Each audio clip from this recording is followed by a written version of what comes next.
Hello, hi മുത്തുമണീസുകളെ, എല്ലാവർക്കും പുതിയൊരു വീഡിയോയിലേക്ക് സ്വാഗതം. അപ്പോൾ നിങ്ങൾ വിചാരിക്കേണ്ട ഒന്ന് എന്താ ചാക്കുമായിട്ട് വന്നത് എന്നുള്ളതല്ലേ. ഇന്ന് ഞമ്മക്ക് നടലാട്ടോ പരിപാടി. ഇന്ന് ഞമ്മക്ക് എന്താണ് ഇഞ്ചി ഇഞ്ചി നടാന്ന് വിചാരിച്ച് നമുക്ക് വേണ്ടി കിച്ചണിലേക്ക് കൊണ്ടുവന്ന ഇഞ്ചി 2-3 മുളച്ചിനി. അപ്പോൾ ഒന്ന് നടാലോ എന്ന് വിചാരിച്ചത്. അപ്പം നമ്മൾ ചാക്കിലാട്ടോ നട്ട് പിടിപ്പിക്കുന്നതൊക്കെ. അപ്പോൾ ചാക്കിൻ്റെ അടിഭാഗം ഇങ്ങോട്ട് കെട്ടിയിട്ട് ഇങ്ങോട്ട് മറിച്ചിങ്ങോട്ട് കൊടുക്കുക. അപ്പം നല്ലൊരു തീരി ഇങ്ങോട്ട് നിൽക്കും. ചാക്ക് അങ്ങനെ തന്നെ നിൽക്കുമ്പോൾ അങ്ങനെ തന്നെ നടണതിന് കുഴപ്പമൊന്നുമില്ല. ഞാനിപ്പോൾ ഇതുപോലെ ഇട്ട് നടണത്. ഇതാകുമ്പോൾ ഒന്നുകൂടി ഇങ്ങോട്ട് വൃത്തിയായിട്ട് നമുക്ക് നിൽക്കുക. അതുകൊണ്ടാണ് ഞാൻ ഇതിലേക്ക് നടാൻ വിചാരിച്ചത് കേട്ടോ. ഇങ്ങനെ കെട്ടിയിട്ട് ഇങ്ങനെയായിട്ട് തിരിച്ചിങ്ങോട്ട് കൊടുക്കുക. എന്നിട്ട് നല്ലോണം ഇങ്ങോട്ട് നമുക്കിതുപോലെ ഇങ്ങോട്ട് ചുറ്റുഭാഗങ്ങൾ തരിച്ച് കൊടുക്കുക. അപ്പം നമുക്ക് നല്ലൊരു ഫിനിഷിലായി നമ്മളെ ചാക്ക് ഇങ്ങോട്ട് വൃത്തിയായി ഇങ്ങോട്ട് നിൽക്കും കേട്ടോ. അപ്പോൾ നമുക്ക് നടുന്ന രീതി ഒന്ന് കാണിച്ചു തരാം. നമ്മളെ കയ്യിലുള്ള മുളച്ച ഇഞ്ചി വെച്ചിട്ട് നമുക്ക് ഇന്നത്തെ പരിപാടി കേട്ടോ. അപ്പോൾ മുളച്ചത് എന്ത് ചെയ്യാം, നമുക്ക് ഒഴിവാക്കേണ്ടത് നമ്മളെ ആവശ്യത്തിനുള്ള നമ്മളെ വീട്ടിലെ കിച്ചണിലേക്കുള്ള നമുക്ക് ആവശ്യത്തിനുള്ള ഇഞ്ചി നമുക്ക് തന്നെ നട്ട് പിടിപ്പിക്കാമല്ലോ. അതൊന്നും പൈസ എടുത്ത് വാങ്ങേണ്ട യാതൊരു ആവശ്യമില്ല. അപ്പോൾ നമ്മൾ അത്യാവശ്യത്തിന് നമുക്ക് തന്നെ വീട്ടുവളപ്പിൽ ഒരു ഇഞ്ചി, ഉള്ളി, വെളുത്തുള്ളി, ചെറിയ ഉള്ളി എല്ലാ തരം കൃഷികളും നമുക്ക് ചെയ്യട്ടോ. പച്ചമുളക്, തക്കാളി. അപ്പോൾ ഇങ്ങനത്തെ ഒരു മനസ്സ് വേണം നടാനുള്ളത്. നടാനുള്ള മനസ്സുണ്ടെങ്കിൽ ഒരു നേരത്തേക്കുള്ള പച്ചക്കറി നമ്മളെ വീട്ടിൽ നമുക്ക് തന്നെ കിട്ടും, നല്ല പച്ചക്കറി.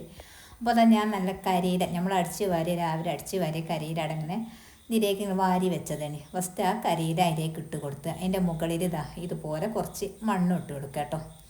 നന്നായിട്ട് മണ്ണ് വേണ്ട ആവശ്യമല്ല. നമുക്ക് ഉണ്ടായി വന്നതിന് ശേഷം കുറേശ്ശെ ആവശ്യത്തിനനുസരിച്ച് മണ്ണിട്ട് കൊടുക്കുക കേട്ടോ. അപ്പോൾ ഫസ്റ്റ് ഞാൻ എന്ത് ചെയ്ത് കരിയിലിട്ട് കൊടുത്ത് പിന്നെ അതിൻ്റെ മുകളിലേക്ക് കുറച്ച് മണ്ണിട്ട് കൊടുത്ത്. അപ്പോൾ അതിലേക്കുള്ള കല്ലുകളൊക്കെ ഇങ്ങോട്ട് എടുത്ത് ഒഴിവാക്കിയതാണ്. അതുപോലെ നമ്മളെ കിച്ചണിലുള്ള പച്ചക്കറീൻ്റെ കുള്ളിത്തൊണ്ട് എല്ലാതും ഉണ്ടല്ലോ, അതൊക്കെ നമുക്ക് ഇതിലേക്ക് ഇങ്ങോട്ട് ഇട്ട് കൊടുക്കും ചെയ്യട്ടോ. പിന്നെ ഞാൻ ഇതുപോലെ കുറച്ച് പച്ചയിലകളും കൊണ്ടുപോയി ഇട്ട് കൊടുത്ത് പച്ചില ഇട്ടിട്ട് അതിൻ്റെ മുകളിലേക്കും കുറച്ചുകൂടി മണ്ണിട്ട് കൊടുക്കുക.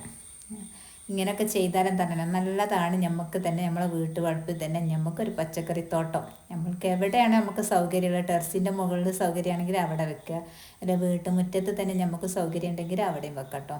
എല്ലാവർക്കും ഇപ്പോൾ ഒരുപാട് സ്ഥലം ഉണ്ടായിക്കണം എന്നില്ലല്ലോ.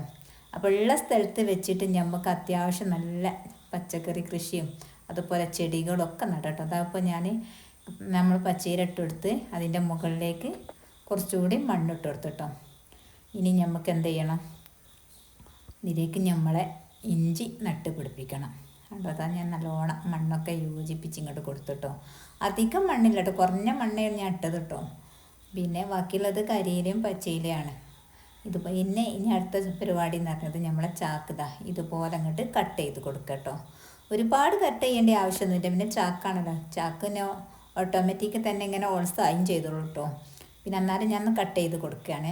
ഇതുപോലെ കട്ട് ചെയ്ത് കൊടുത്തിട്ട് നമുക്ക് എന്താണ് ചാക്കിലേക്ക് നടുമ്പോൾ ഒക്കെ ഇതിലൂടെയൊക്കെ നമ്മുടെ കയ്യിൽ ഇഞ്ചിയൊക്കെ ഉണ്ടെങ്കിൽ ഇതിലൂടെയൊക്കെ വെച്ച് കൊടുത്താൽ ഇതിലൂടെയൊക്കെ അങ്ങോട്ട് മുളച്ച് വരും കേട്ടോ. അപ്പം നമ്മളെ കയ്യിൽ അതിനകത്തല്ല ഇതുപോലെ 4-5 എണ്ണയുള്ളൂ കേട്ടോ. അപ്പോൾ 5 ആയാലും 1 ഒന്ന് നട്ട് പിടിപ്പിച്ചാൽ നമുക്കുള്ള ആവശ്യത്തിനുള്ളത് നമുക്ക് തന്നെ കിട്ടും കേട്ടോ. അപ്പോൾ നമ്മളെ കയ്യിലുള്ള മുളച്ച ഇഞ്ചിയാണിത്. ഇതുപോലെ അങ്ങോട്ട് വെച്ച് കൊടുത്താൽ മതി കേട്ടോ. അല്ലേ, ഇതുപോലെ ഒന്ന് ജസ്റ്റ് ഒന്ന് ഇങ്ങനെ വെച്ച് കൊടുക്കാമെന്ന് മണ്ണിട്ട് ഇങ്ങനെ മൂടി കൊടുക്കുക. എന്നാൽ തന്നെ നല്ല ഉഷാറായിട്ട് തന്നെ ഉണ്ടാവും കേട്ടോ. അതുപോലെ നമ്മൾ ഉള്ളി നട്ടണമല്ലോ, നമ്മളെ വലിയുള്ളി, അത് ഉഷാറായിട്ട് ഇപ്പം ഉണ്ടായി വന്നിട്ട് അതൊക്കെ കാണുമ്പോൾ ഭയങ്കര സന്തോഷം കേട്ടോ. നമ്മൾ ഉണ്ടാക്കാനുള്ളൊരു മനസ്സ് കൊടുത്താൽ മതി, നമ്മൾ ഉണ്ടാക്കുകയും ചെയ്യുക. മനസ്സ് ഇങ്ങനെ ഒരുപാട് ഇങ്ങനെ നട്ട് നോക്കുക, പിന്നെ ഉണ്ടാവലൊക്കെ ആയിട്ട് ഉണ്ടായിക്കോളും, ഉറപ്പാണ് 100%. ഞാനൊന്നും ആദ്യം ഇതുപോലൊന്നും ഒന്നും ചെയ്യാത്ത ഒരാളാണ്. പിന്നെ ഇങ്ങനെ നടാൻ തുടങ്ങിയതിന് ശേഷമാണ് എനിക്കിപ്പോൾ അത്യാവശ്യം നമ്മളെ വീട്ടിലേക്കുള്ള പച്ചക്കറികളും വെണ്ട, തക്കാളി അതൊക്കെ ഉണ്ടായി കിട്ടുമ്പോൾ ഒരു ഭയങ്കര സന്തോഷമാണല്ലോ. എന്നിട്ട് ഞാൻ നട്ട് വെച്ചിന്. ഇതുപോലൊക്കെ ഒന്ന് എല്ലാവരും ഒന്ന് നട്ട് നോക്കേണ്ടി. ആരൊക്കെയാണ് നട്ടത് ഉള്ളത്, ഇങ്ങനെ ഉണ്ടായിനോ ഇല്ലെന്നൊക്കെ ഒന്ന് കമൻ്റ് അറിയിക്കട്ടോ. ഞാനത് ഉണ്ടായി വന്നിട്ടും ഞങ്ങൾക്ക് കാണിച്ചു തരും. നമ്മൾ നടുന്നത് മാത്രം കാണിച്ചാൽ പോരല്ലോ, ഒക്കെ ഉണ്ടായതും അതുപോലെ ഇതുപോലൊക്കെ പ്രചോദനമായിട്ടും ഒരുപാട് ആൾക്കാർ എന്നോട് പറഞ്ഞിട്ട് ഞങ്ങളിപ്പോൾ ഒരു വീട്ടിൽ ഒന്നെങ്കിലും നട്ട് നോക്കിന് എന്നെ പോലെ എന്ന് പറഞ്ഞിട്ട് കേട്ടോ.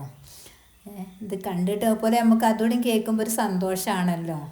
നമ്മളിത് നടുന്നത് മാത്രം കാണിച്ചു കൊടുത്ത് കാര്യമല്ലോ, അതുപോലെ മറ്റുള്ളവർക്ക് കൂടി ഇതൊരു പ്രചോദനം ആവുകയാണെങ്കിൽ അതും നല്ലതാണല്ലോ. ഒന്നും ചെയ്യാത്ത ആൾക്കാരിപ്പോൾ വീട്ടിൽ വെറുതെ ഇരിക്കുമ്പോൾ ഒക്കെ ഒരു ചാക്കൊക്കെ ഒഴിവുണ്ടെങ്കിൽ ഇങ്ങനെയൊക്കെ ഒന്ന് ചെയ്ത് നോക്കേണ്ടി. എന്താണോ നമ്മളെ കയ്യിൽ ഒഴിവാക്കിയ പാത്രങ്ങളൊക്കെ ഉള്ളത് അതിൽ വെച്ച് ഇങ്ങനെയൊക്കെ ഒന്ന് നട്ട് നോക്കിയാൽ മതി. നമുക്ക് എന്താണ് ഒരു അധികം നേരമൊന്നും വേണ്ട, ഒരു 5 മിനിറ്റ് നേരം കിട്ടിയാൽ മതി ഇതുപോലൊക്കെ ഒന്ന് ചെയ്യാൻ. നമ്മളെ വീഡിയോസൊക്കെ ആദ്യമായിട്ട് കാണുന്നവരൊക്കെ ആണെങ്കിൽ വീഡിയോ ഒക്കെ ഇഷ്ടപ്പെട്ട ലൈക്ക് ചെയ്യുക, ഷെയർ ചെയ്യുക, കമൻറ്റ് അറിയിക്കുക. Okay, by.